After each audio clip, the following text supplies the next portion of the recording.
نبی کریم صلی اللہ تعالیٰ علیہ وسلم نے فرمایا ہے کہ اللہ تبارک و تعالیٰ نے مجھے جو فضیلتیں دی ہیں نا، ان میں سے ایک فضیلت یہ ہے کہ اللہ تعالیٰ نے میرے لیے ساری زمین کو مسجد بنا دی ہے۔ اس کا معنی یہ ہے کہ جہاں بھی نماز ادا کرو گے تمہاری نماز ہو جائے گی، لیکن وہ خاص حصہ، وہ خاص جگہ جو نماز کے لیے وقف کر دی جاتی ہے اس کو مسجد کہا جاتا ہے۔ مسجد کا لغوی معنی تو سجدہ گاہ کے، لیکن وہ خاص باؤنڈری جس کو مختص کر دیا جاتا ہے کہ یہاں نماز پڑھی جائے گی، اس کا نام مسجد ہے۔ مسجد سے پیار کرنا، مسجد کے ساتھ دلچسپی لینا، مسجد کے ساتھ دل لگانا، مسجد کی تزئین و آرائش میں، خدمت میں اپنے آپ کو شامل رکھنا، اور سب سے بڑھ کے یہ کہ مسجد کے ساتھ اپنے دل کو جوڑ کے رکھنا، یہ اہل ایمان کی علامت ہے۔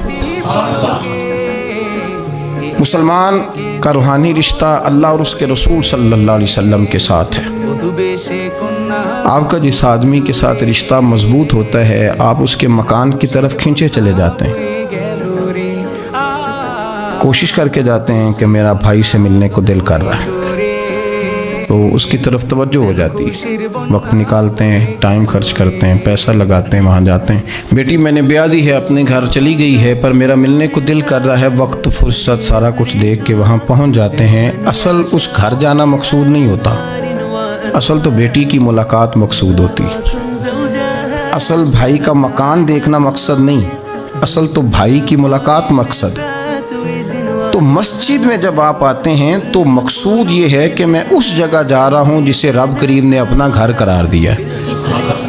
اب اس گھر کے ساتھ دلچسپی، اس گھر کے ساتھ آپ کا تعلق مضبوط ہوتا چلا جاتا ہے۔ رسول کریم صلی اللہ علیہ وسلم نے فرمایا ہے کہ زمین پر جو گھر سب سے پہلے بنایا گیا، جو مسجد سب سے پہلے بنائی گئی، وہ بیت اللہ شریف، مسجد الحرام، اور فرمایا جب ساری دنیا فنا ہو جائے گی تو جو جگہیں باقی رہ جائیں گی وہ مسجدیں، وہ حصہ جس پہ مسجد تعمیر کر لی جاتی ہے وہ حصہ باقی رہے گا۔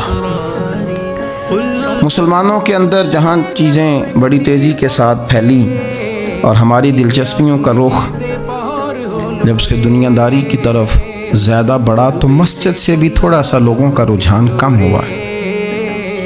ایک تو لوگ مسجد میں دیر سے آتے ہیں اور پھر جلدی جانے کا شوق رکھتے ہیں۔ کبھی ہم دیکھتے تھے کہ اسکول کا گیٹ بہت بڑا ہوتا تھا لیکن چھٹی کے ٹائم تنگ پڑ جاتا تھا۔ یہی حال مسجد میں جب نماز ختم ہوتی ہے تو اس وقت ہوتا ہے۔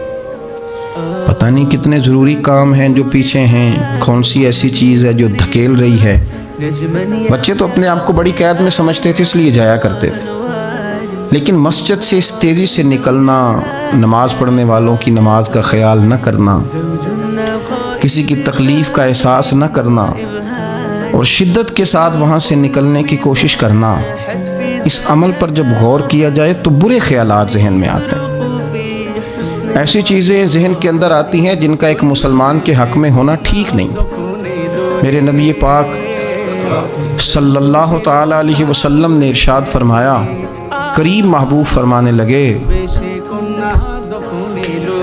کہ 7 شخص ایسے ہیں کہ قیامت کے دن اللہ کے عرش کے سائے کے علاوہ سایہ نہیں ہوگا، تو رب کریم ان 7 بندوں کو اپنے عرش کا سایہ عطا فرمائے گا۔ وہ 7 لوگ ہیں، ان میں سے نبی پاک صلی اللہ تعالیٰ علیہ وسلم نے ایک شخص وہ بیان کیا کہ جو نماز پڑھ کے مسجد سے نکل تو جاتا ہے پر اس کا دل مسجد کے ساتھ جڑا رہتا ہے، اس کی طبیعت مسجد کے ساتھ لگی رہتی ہے کہ اللہ کے گھر سے ہو کے آیا ہوں، مجھے دوبارہ اللہ کے گھر جانا ہے۔ اس کا دل لگا رہتا ہے، جڑا رہتا ہے، وہ انتظار کرتا ہے کہ دوبارہ کب میں نے مسجد میں جائیں۔ یہ رویہ نہیں اس کا ہونا چاہیے کہ وہ کہے اوہو سردیوں میں تو بس نماز ہی نماز رہ گئی ہے، اعتراض نہ کرتا پھرے، بلکہ وہ اس کا دل جڑا رہے۔ مسجد کے ساتھ جو خاص رشتہ ہے، بخاری مسلم میں حدیث ہے، نبی پاک صلی اللہ علیہ وسلم نے فرمایا، ویسے تو ساری زمین ہی اللہ کی ہے نا، للہ ما فی السماوات و ما فی الارض، زمین و آسمان میں جو کچھ بھی ہے وہ اللہ کا ہے، لیکن حضور فرماتے ہیں کہ خطہ زمین پر خطہ زمین پر جو جگہ رب کو سب سے زیادہ پیاری، جگہ ساری اللہ کی ہے، پر جو اللہ کو سب سے پیارا ٹکڑا ہے وہ جگہ ہے جہاں مسجد بنا دی جاتی ہے۔ وہ خاص خطہ، آپ ذرا حدیث کے لفظوں پر غور کریں، فرمایا احب البلاد، وہ اللہ کا محبوب ٹکڑا ہے زمین پر جہاں مسجد بنا دی جاتی ہے۔ وہ اب آپ اندازہ کریں کہ وہ پیسے کتنے قیمتی ہیں، جو کمائے کسی نے تھے، لگ مسجد میں گئے، اور محبوب کس کے ہو گئے؟ اللہ تعالیٰ کے۔ یعنی میرے تیرے کمائے ہوئے پیسے اللہ کے محبوب پیسے تب بنیں گے جب اللہ کے گھر میں خرچ ہو جائیں گے۔ تعمیر مسجد پر، تشکیل پر، فرمایا یہ سب سے زیادہ اللہ کو۔ اور سید عالم صلی اللہ تعالی علیہ وآلہ وسلم نے ارشاد فرمایا کہ اللہ تبارک و تعالیٰ کو زمین پر، زمین ساری ہی اللہ کی ہے، لیکن اللہ تبارک و تعالیٰ کی زمین پر جو جگہ اللہ کو ناپسند ہے وہ جگہ ہے جہاں بازار بنا دیا جاتا ہے، جہاں مارکیٹیں بنتی ہیں، جہاں لوگوں کے ساتھ ظلم ہوتا ہے، دھوکے ہوتے ہیں، جھوٹ بولا جاتا ہے۔ یہ بخاری مسلم کی حدیث۔ ناپسندیدہ زمین کا ٹکڑا وہ ہے جہاں بازار بنتا ہے، اور پسندیدہ ٹکڑا وہ ہے جہاں شوق کس بات کا ہے زیادہ؟ میری مارکیٹ ہو کہ میرے نام کی مسجد ہو؟ یہ میری زمین کا جو ٹکڑا، میری مارکیٹ ہو، میرا پلازا ہو، اور پچھلا مکان خرید کے نہ تو ایک لائن پیچھے نکالتا ہوں، 12 دکانیں ادھر ہو جائیں گی، 12 دکانیں ادھر ہو جائیں گے، پھر حساب نکالتا ہے کہ 20,000 ایک کا کرایہ ہے تو کتنا بنا مہینے کا۔ اس کو یہ نہیں پتا کہ تیری یہ زمین تھی اللہ کی، اب تو نے اس کا وہ حشر کیا ہے کہ یہ ناپسندیدہ ترین ہو گئی، ناپسندیدہ ترین۔ اور اگر تیری ہی زمین ہو، اپنی خوش قسمتی تو دیکھیں کہ میری زمین، میرے پیسے، اور جب میں نے مسجد بنا دی تو وہ پیسے رب کے پیارے ہو گئے، وہ زمین اللہ کی محبوب ہو گئی، وہ پیسے پیارے ہو گئے، وہ محبوب ہو گئے۔ لیکن بڑا ہی مشکل کام ہے، مسجدوں میں اعلان ہوتا ہے کہ بل آ گیا ہے، کو مہربانی کرو، اور پھر پکے سچے حاجی، نمازی، نیک، صالح، پرہیزگار بندے بڑی مشکل سے جیب میں ہاتھ ڈالتے ہیں، اور جو باہر آتا ہے اس میں پورا 100 روپیہ نکل آتا ہے، پورا ہی 100، یعنی کہ، اور گننے میں آپ کو پتہ ہے 1 روپیہ کر کے گنے تو 5-7 منٹ تو 100 گننے میں لگ ہی جاتے ہیں، پھر وہ گننا پڑتا ہے۔ اور مسجد کی ٹوپیوں میں سے، مسجد کے گلوں میں سے اکثر وہ لوٹ نکلتے ہیں جو دکاندار لیتا ہی نہیں، وہ کہتے ہیں اللہ کو دے آتے ہیں جا۔ دیکھیں اپنا رویہ اس لحاظ سے درست کریں، اس لحاظ سے درست کریں کہ جس طرح میرے لیے اپنا گھر بنانا ضروری ہے نا، اسی لیے میرے لیے مسجد بنانا بھی اسی طرح ضروری ہے۔ جب حضور جتنا عرصہ تک مکہ شریف میں تشریف فرماتے تو زیادہ وقت مسجد الحرام میں گزارتے تھے، اور جب قریب محبوب صلی اللہ تعالیٰ علیہ وسلم، محبوب دو عالم علیہ السلام مدینہ طیبہ تشریف لے آئے تو حضور نے سب سے پہلے مسجد قباء کی تعمیر فرمائی۔ کوئی ایک حجرہ نہیں ابھی بنایا، ابھی یہ طے نہیں کیا کہ میں نے مدینے کے کس حصے میں اپنا مکان بنانا ہے، کہاں رکنا ہے۔ سب سے پہلے مسجد شریف کی تعمیر فرمائی اور بنفس نفیس فرمائی، مسجد مکمل ہو گئی۔ سرکار کا قیام تھا جناب ابو ایوب انصاری کے گھر میں، تھوڑے سے فاصلے پر نظر پڑی تو ایک کھلا میدان موجود تھا، 2 یتیم بچوں کی زمین تھی، فرمایا یہ زمین مجھے دے دو، اس میں میں مسجد بناؤں گا۔ ان 2 یتیم بچوں نے عرض کی یا رسول اللہ صلی اللہ علیہ وسلم آپ رکھ لیں، مسجد بنا لیں۔ فرمایا یوں نہیں بھائی، پیسے دیں گے۔ اسلام یہ نہیں کرتا کہ بندے کی حیثیت سے زیادہ اس پر بوجھ ڈال دیا جائے، وہ یتیم بچے ہیں، ابھی ان کے پاس کوئی ایسے ذرائع نہیں ہے مال کمانے کے، تو فرمایا تمہیں پیسے ملیں گے۔ اور حضرت ابوبکر صدیق رضی اللہ تعالیٰ عنہ اور حضرت عثمان غنی جیسے مالداروں کے ذمہ لگایا گیا کہ انہیں رقم ادا کی جائے، وہ پیسے ان بچوں کو دیے، یہاں مسجد کی تعمیر شروع کی۔ اب چونکہ مسجد قباء بھی سرکار نے بنائی تھی تو ایسا نہیں فرمایا کہ اس کو چھوڑ دیا جائے، بلکہ صحیح حدیث کے لفظ ہیں کہ نبی کریم علیہ السلام ہر ہفتے یا گھوڑے پر بیٹھتے یا اونٹنی پر بیٹھتے یا پیدل سفر کرتے، اور ہر ہفتے فجر کی نماز پڑھ کے مسجد قباء تشریف لے جاتے۔ اس مسجد کی آباد کاری میں حضور دلچسپی لیتے، شوق تھا سرکار کو، اس کو آباد کرنے میں دلچسپی لیتے، اور پھر میرے محبوب کریم علیہ السلام نے اس مسجد کے آباد کرنے میں ایک اور فضیلت بیان کی. فرمایا جو بندہ گھر سے وضو کرے اور میری مسجد قباء میں آ کے 2 رکعت نفل پڑھے، اللہ کے رسول کا وعدہ ہے اللہ اسے پورے عمرے کا ثواب عطا فرمائے گا. آپ دیکھ لیں مدینہ شریف میں جس طرح مسجد نبوی شریف ہر وقت کھلی رہتی ہے، مسجد قباء بھی ہر وقت کھلی رہتی ہے. ہر وقت وہ مسجد موجود ہے، دن کو جائیں رات کو جائیں آپ کو وہاں نماز پڑھنے کے مواقع میسر ہیں. گویا حضور نے بنائی بھی ہے اور میرے نبی نے بسائی بھی ہے، اور وہ پوری طرح بسی ہوئی ہے. وہاں لوگوں کا آنا جانا ہے، وہاں ہر قسم کی خوشبو. یہاں حضور نے مسجد کی بنیاد رکھی، حجرہ کوئی نہیں ابھی بنایا، کسی زوجہ کے لیے رہنے کو کوئی جگہ نہیں بنائی. یہ اب شوق دیکھیں، مسجد کے ساتھ حضور کی دلچسپی دیکھیں کہ سرور کائنات صلی اللہ تعالی علیہ وسلم نے مسجد نبوی شریف کی بنیاد رکھی. مسجد کے لیے حضور نے خود بنفس نفیس تعمیر میں حصہ لیا. حضور پتھر اٹھا کے لاتے، مسجد کی تعمیر میں کام کرتے. حضرت سیدنا ابو ہریرہ رضی اللہ تعالیٰ عنہ فرماتے ہیں ہم ایک اینٹ اٹھا کے لاتے تھے تو حضرت عمار بن یاسر رضی اللہ تعالیٰ عنہ 2 اینٹیں اٹھاتے تھے. تو جب وہ اینٹیں اٹھا کے لا رہے تھے تو ان کے کپڑوں کو کچھ مٹی لگ گئی. تو جس طرح انسان کسی بچے کو شاباش نہیں دیتا اور کبھی کسی بچے کو مٹی لگ جائے تو اس کے کپڑے نہیں جھاڑتا، سرور کائنات صلی اللہ تعالی علیہ وآلہ وسلم نے جب دیکھا، یہ بخاری کے لفظ ہیں، سید عالم علیہ السلام نے جب دیکھا کہ حضرت عمار بن یاسر کے کپڑوں کو مٹی لگ گئی ہے تو حضور صلی اللہ علیہ وسلم قریب گئے اور صحابہ فرماتے قربان جائیں، حضور نے اپنے دست مبارک سے ان کے کپڑوں کی مٹی جھاڑنی شروع کر دی. گویا مسجد بنانے والے مزدور کے ساتھ نبی پاک علیہ السلام کی اتنی دلچسپی ہے، اگر اس کے کپڑوں کو مٹی لگ جائے تو حضور اپنے ید اللہ والے ہاتھوں سے وہ مٹی صاف فرماتے ہیں. ہمارے ہاں اول تو ہمارا مزاج نہیں مسجد کی طرف توجہ دینے کا. اگر کوئی 2-4 بندے مسجد کی کمیٹی میں کبھی زبردستی الجھ جائیں، ان کو الجھا ہی لیا جائے، تو سب سے پہلا فتویٰ یہ لگتا ہے کہ یہ بندہ خزانچی ہے، مسجد کو کھا گیا. سب سے پہلا فتویٰ اس کو یہ لگتا ہے. اور اکثر آپ ناراض نہ ہوں، یہ باتیں وہ لوگ کرتے ہیں جو ایک دھیلا نہیں دیتے مسجد میں.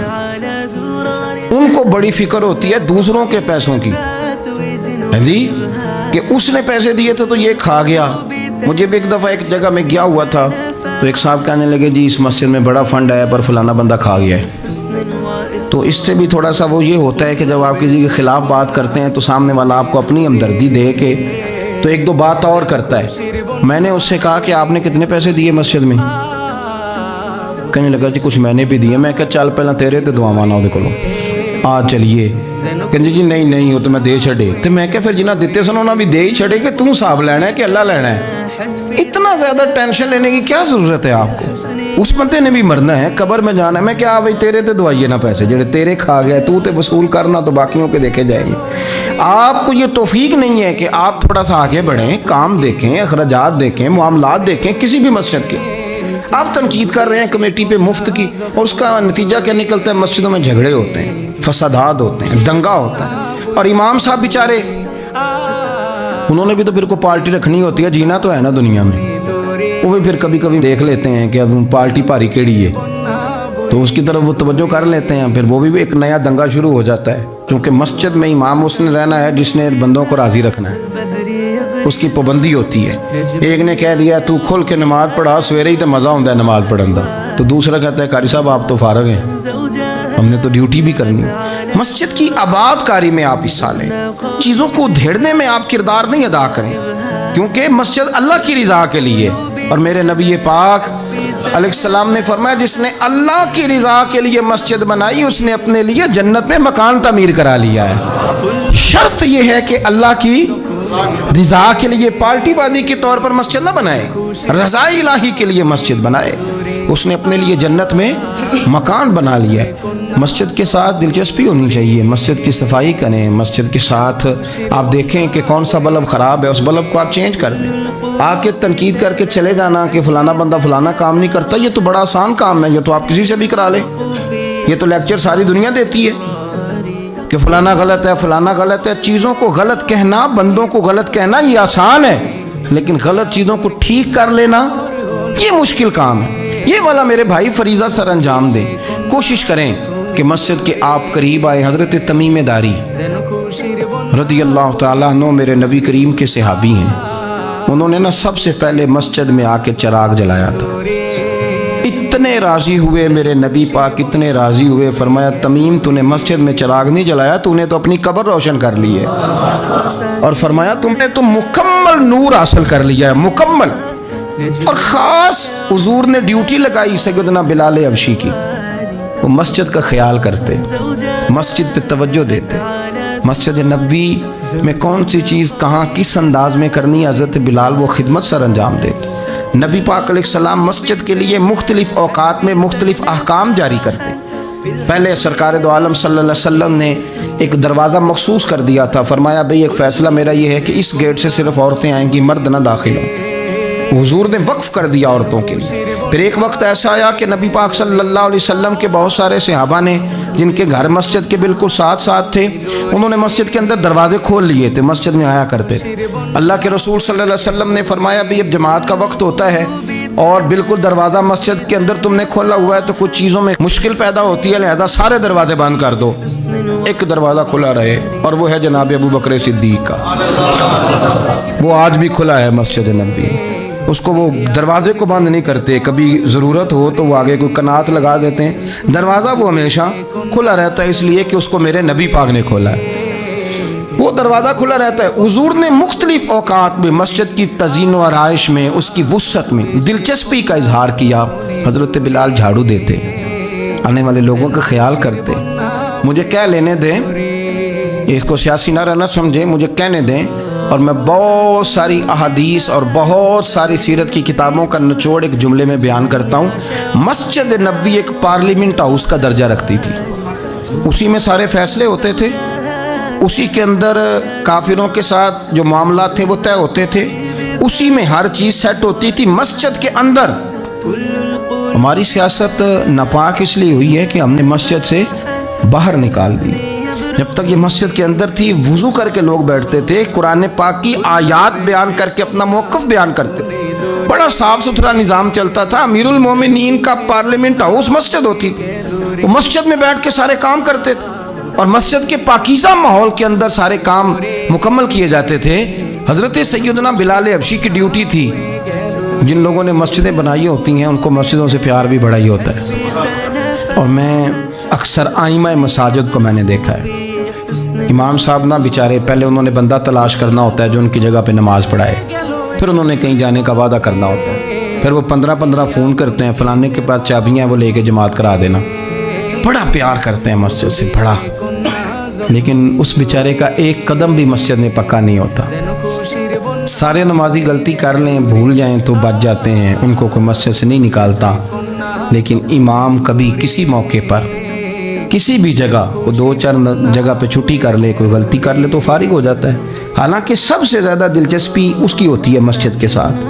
ہم مسجد کی آباد کاری میں جب ذوق پیدا کریں گے، نبی پاک صلی اللہ علیہ وسلم جب سفر پہ جاتے تھے تو سب سے آخر میں مسجد نبوی شریف میں آتے، نماز پڑھتے. جب سفر سے واپس آتے تو سب سے پہلے مسجد میں آتے، نماز ادا کرتے. حضرت بلال حبشی مسجد کی خدمت کرتے تھے. پھر حضور کے وصال کے بعد وہ ملک شام تشریف لے گئے،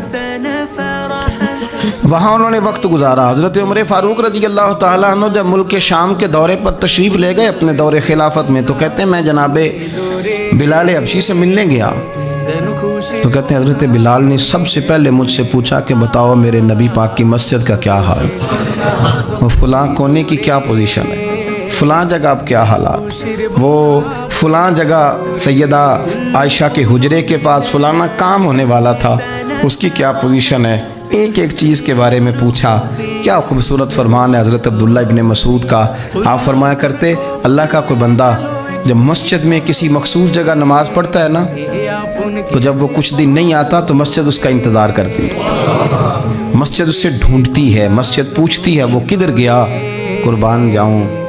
فرمایا اگر وہ بندہ انتقال کر جائے، وہ دنیا چھوڑ جائے تو مسجد کی وہ صف روتی ہے، وہ اسے ڈھونڈتی ہے، وہ اس کو تلاش کرتی ہے، وہ اس کے لیے آنسو بہاتی، اللہ کے حضور التجا کرتی ہے کہ یا اللہ وہ یہاں رہا کرتا تھا، وہ یہاں نماز پڑھتا تھا، وہ یہاں آیا کرتا تھا. مسجد اس کے لیے روتی ہے. اللہ کرے آپ سمجھے میری بات. کسی کو بیٹے رو رہے ہیں, کسی کو بیٹیاں رو رہی ہیں, کسی کو وہ لوگ رو رہے ہیں جن کی ضرورتیں پوری کرتا تھا. اور یہ جو مسجد سے پیار کرنے والا تھا, مسجد کا نمازی, اس کے لیے مسجد کی صف, مسجد کا مصلی آنسو بہاتا ہے. اے مالک وہ کہاں گیا جو یہاں نماز پڑھتا تھا؟ مجھے بتلاؤ. جس کو مسجد یاد کر کے روئے گی, پھر اس کی قبر پہ اللہ کتنی رحمتوں کا نزول فرمائے, پھر اس کے اوپر کس قدر کرم کی برکھا برسے, اسے کس قدر نوازا جائے گا جس کے لیے مسجد روئے گی. مسجد کا یہ اعزاز ہوگا جس کے لیے. ایک صحابی نے عرض کیا تھا کہ یا رسول اللہ صلی اللہ علیہ وسلم میں نابینا ہوں, مجھے نظر نہیں آتا, اجازت ہے گھر میں نماز پڑھ لوں؟ تو میرے کریم علیہ السلام نے فرمایا تیرے کانوں میں اذان کی آواز جاتی ہے؟ حضور جاتی ہے. فرمایا پھر گھر نہ پڑھ, پھر مسجد آ کے پڑھ, پھر تو مسجد میں آیا کر, تو نماز پڑھا کر. تیرے کانوں میں آواز جاتی, لہذا تو مسجد میں آیا کر, یہاں آ کے نماز پڑھا کر. بہت سارے لوگ ہیں عدم دلچسپی. ہاں گھر میں بھی نماز پڑھنی چاہیے. مشکات میں حدیث ہے, نبی پاک علیہ السلام نے فرمایا اپنے گھروں میں مسجدیں بناؤ, یعنی ایک جگہ مخصوص کرو ہاں جہاں صرف نماز پڑھی جائے.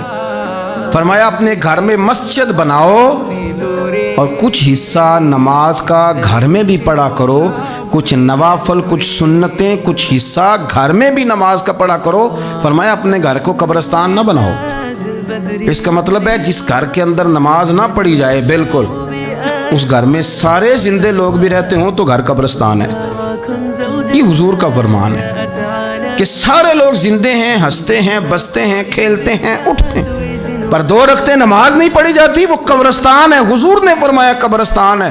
جتنی مرضی ٹائلیں لگی ہوئی ہوں, ہر کمرے میں اے سی ہو, بڑا شاندار باتھ روم ہو, ساری سہولتیں ہوں, اگر گھر والے گھر میں کچھ نماز نہیں پڑھتے, خواتین نہیں پڑھتی, مرد کچھ نفل نہیں پڑھتے, وہ قبرستان ہے. اور جس گھر میں کوئی اٹھ کے سویرے تہجد کا وضو کرتا ہے, وہ مردوں کا گھر نہیں, وہ تو زندوں کا گھر ہے.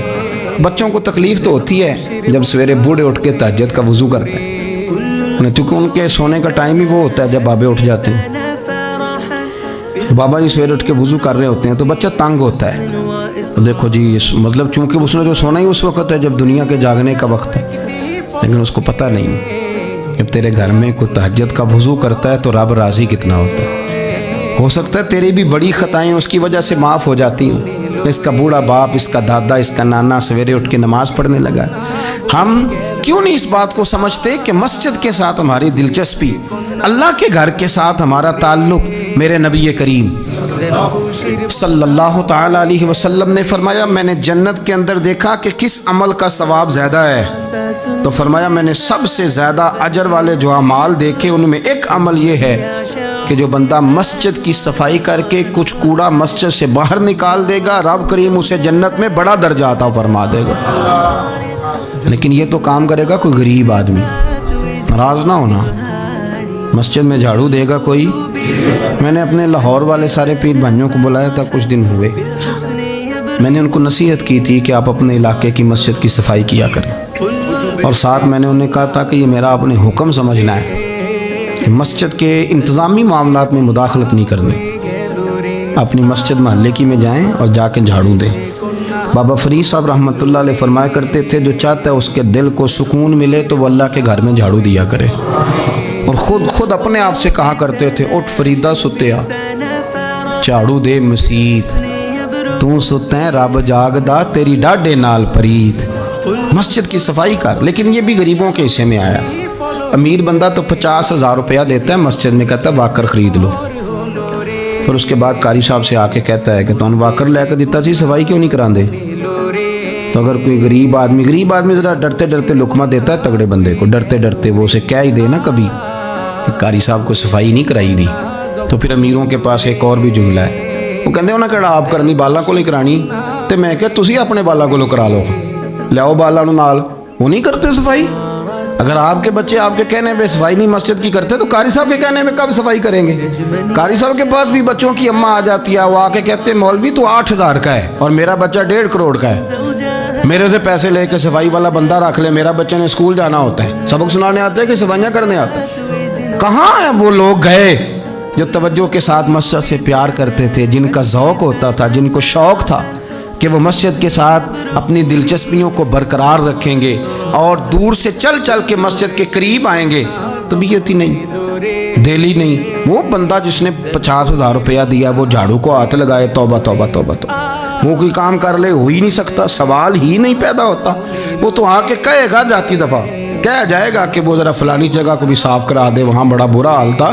تو بھئی یہ تو اللہ کا گھر ہے، تو جس طرح اللہ سب کا رب ہے اسی طرح مسجد بھی سب کی سانجی ہے کہ نہیں؟ تو وہ تھوڑی سی نیکی آپ کر لیں، وہ جھاڑو پڑا ہے، کام کریں اپنے علاقے کی مسجد کی خوبصورتی میں، تزئین و آرائش میں، اور کوشش کریں تھوڑا چل کے وقت پہ مسجد میں جائیں، ذوق بنائیں۔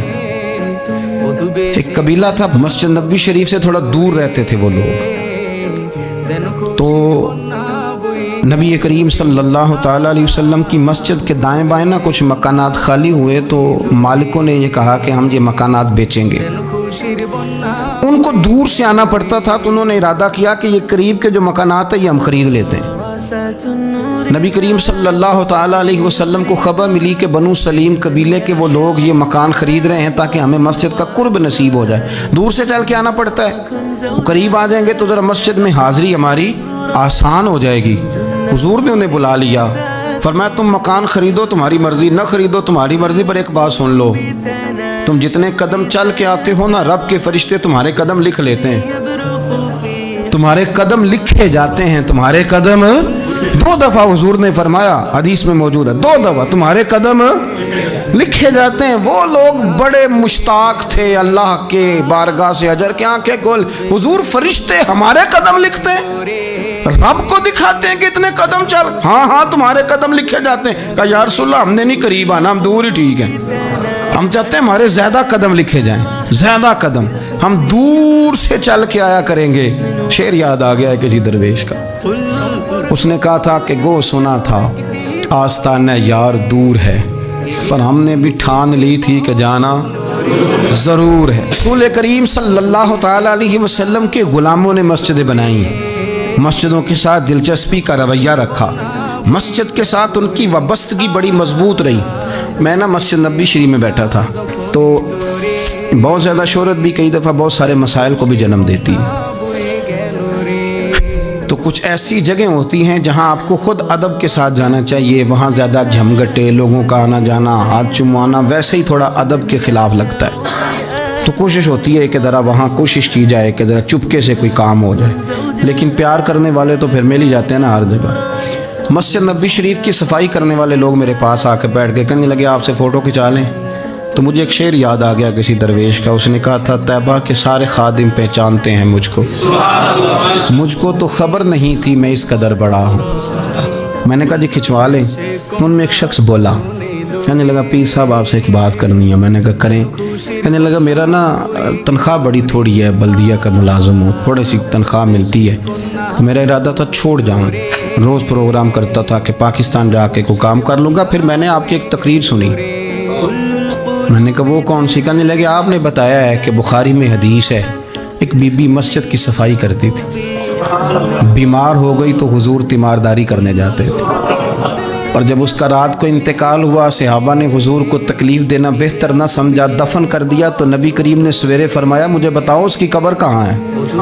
حضور نبی پاک خود رسول کریم ساری امت گنبد خضرا پہ، اور نبی پاک اس قبر پہ چلے گئے جو مسجد میں جھاڑو دیتی تھی، اس کی قبر پہ کھڑے ہو گئے اور فرمایا صفے بناؤ بھائی میں دوبارہ جنازہ پڑھوں گا۔ حضور نے جنازہ دوبارہ پڑھا، وارث نے جنازہ نہ پڑھا ہو تو دوبارہ پڑھانا جائز ہے، اور حضور تو وارث ہے نا ساری امت کے، دوبارہ جنازہ پڑھا۔